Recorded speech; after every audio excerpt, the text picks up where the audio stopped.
मुख्यमंत्री एक तिहाड़ में, दूसरे रांची में थे। बड़ी मुश्किल से एक मुख्यमंत्री जेल से बाहर निकले। अभी एक उप मुख्यमंत्री जेल से बाहर निकले हैं कि अब तीसरे मुख्यमंत्री को जेल भेजने की कवायद तेज हो गई है। विपक्षी खेमे में जो मुख्यमंत्री हैं, उनके ऊपर मुश्किल बढ़ती जा रही है। एक और मुख्यमंत्री के ऊपर जमीन से जुड़े मामले में ही जिस तरीके से झारखंड में हेमंत सोरेन के ऊपर जमीन से जुड़े मामले में मुकदमे हुए थे, जेल तक जानी पड़ी, मुख्यमंत्री की कुर्सी भी गंवानी पड़ी। ठीक उसी प्रकार से एक और कांग्रेस शासित राज्य के मुख्यमंत्री के खिलाफ गवर्नर ने चिट्ठी लिख दी है कार्रवाई करने के लिए।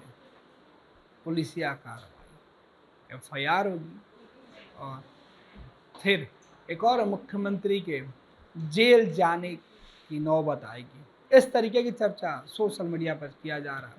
दरअसल ये ताजा मामला कर्नाटक के मुख्यमंत्री का बताया जा रहा है कि कर्नाटक के मुख्यमंत्री कांग्रेस के जो हैं,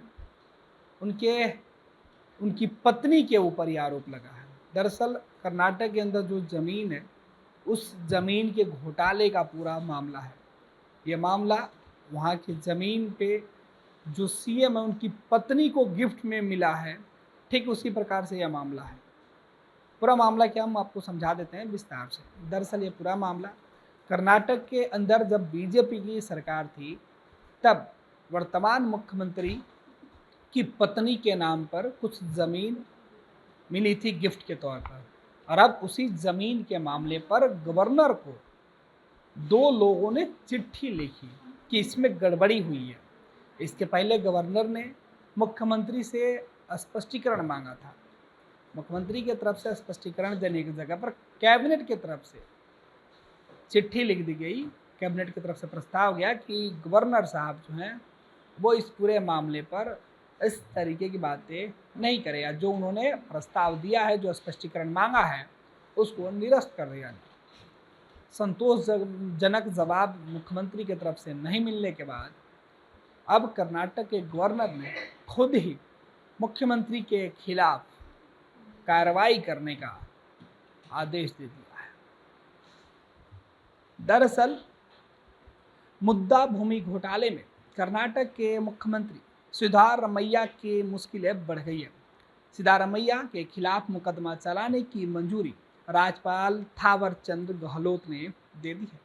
जो जानकारी मैसूर शहर के विकास प्राधिकरण से निकलकर सामने आ रहा है, उसमें बताया जा रहा है कि भूमि आवंटन मामले में एक्टिविस्ट डीजे अब्राहिम ने सीएम के खिलाफ शिकायत दर्ज करने की मंजूरी देने के लिए राज्यपाल से आग्रह किया था। राज्यपाल ने आरटीआई कार्यकर्ता के द्वारा शिकायत के आधार पर यह मंजूरी दी है। आपको बता दें कि एक्टिविस्ट डीजे अब्राहम आज दोपहर 3 बजे राज्यपाल थावरचंद गहलोत से मिल सकते हैं। हालांकि इस मामले को लेकर कोई आधिकारिक जानकारी अब तक नहीं निकलकर सामने आई है। कर्नाटक के मुख्यमंत्री सिद्धारमैया का मुद्दा द्वारा अधिग्रहित जमीन के एक टुकड़े को अपनी पत्नी के नाम से बदलने का आरोप लगाया गया है। मैसूर के एक पॉश इलाके में उनकी पत्नी को एक जमीन दी गई, जिसकी बाजार कीमत उनकी अपनी जमीन से कहीं ज़्यादा है। बीजेपी इस मामले पर कांग्रेस सरकार पर हमलावर है। उन्होंने सीएम से इस्तीफा मांगते हुए बेंगलुरु से लेकर मैसूर तक पैदल यात्रा भी निकाली थी। कर्नाटक के राज्यपाल थावरचंद गहलोत ने 26 जुलाई को अधिवक्ता कार्यकर्ता टीजे अब्राहम द्वारा दायर याचिका के आधार पर कारण बताओ नोटिस जारी किया था। इसमें उन्होंने सीएम को उन पर लगाए गए आरोपों का जवाब देने और यह बताने का निर्देश दिया था कि उनके खिलाफ अभियोजन की अनुमति क्यों नहीं दी जाए। इसके बाद कर्नाटक सरकार ने 1 अगस्त को राज्यपाल को नोटिस वापस लेने के लिए कहा था। कर्नाटक सरकार ने राज्यपाल का संवैधानिक कार्यालय के घोर दुरुपयोग का आरोप भी लगाया है। अब जैसे यह मामला सामने आया, उसके बाद सत्ता और विपक्ष के बीच जुबानी जंग शुरू हो गई है। कांग्रेस ने इस पूरे मामले पर सीधे तौर पर जो है गवर्नर के ऊपर आरोप लगाया है। कहा है कि गवर्नर खास तौर पर कांग्रेस शासित प्रदेश के अंदर जानबूझकर वहाँ के मुख्यमंत्री को परेशान करने के लिए इस तरीके के कार्रवाई का निर्देश दे रहे हैं। आपको बता दें कि मुद्दा भूमि घोटाले में कर्नाटक के राज्यपाल थावरचंद गहलोत ने सीएम के खिलाफ जो मंजूरी दी है, इस मामले को हाई कोर्ट में अब सिद्धरमैया चुनौती भी दे सकते हैं। हालांकि पूरा मामला जो है वो काफ़ी जो है विवादों में है। इधर सीएम सिद्धरमैया के खिलाफ मुकदमा चलाने की अनुमति देने पर कर्नाटक के डिप्टी सीएम डी शिवकुमार ने कहा है कि 1 अगस्त को हमने कैबिनेट की बैठक की और राज्यपाल से निर्णय वापस लेने की मांग की है। हमने उन्हें यह भी बताया कि उन्हें शिकायत नहीं है हमने उन्हें यह भी बताया कि कोई शिकायत नहीं है। शिकायत को खारिज करके योग्यता और लोकतंत्र को बचाया जाना चाहिए। इधर बीजेपी ने इस पूरे मामले पर कहा है कि मुद्दा घोटाले में सीएम सिद्धरमैया के खिलाफ मुकदमा चलाने की अनुमति देने पर बीजेपी ने तंज कसते हुए कहा है कि इंडी गठबंधन सरकारें उनके नेता संविधान का अनादर कर रहे हैं। कर्नाटक के राज्यपाल थावर चंद गहलोत ने सीएम सिद्धरमैया पर मुकदमा चलाने की जो इजाज़त दी है, कुछ दिन पहले मुद्दा जमीन घोटाला उजागर हुआ था। सिविल सोसाइटी के लोगों ने राज्यपाल को याचिका देकर सीएम पर मुकदमा चलाने की इजाज़त मांगी थी।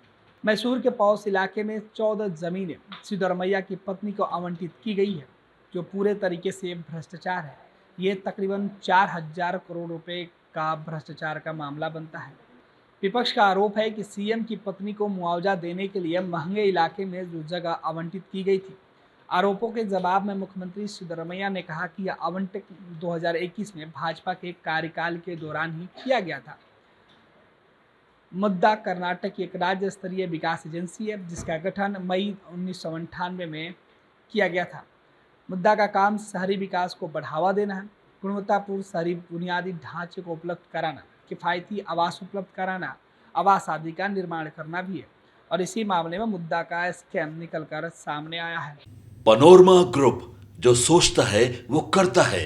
आपके अपने सपनों का आशियाना। ये लो मुंह मीठा करो, आज मैंने अपना जॉब छोड़ दिया। अब हम पूर्णिया वापस जाएंगे।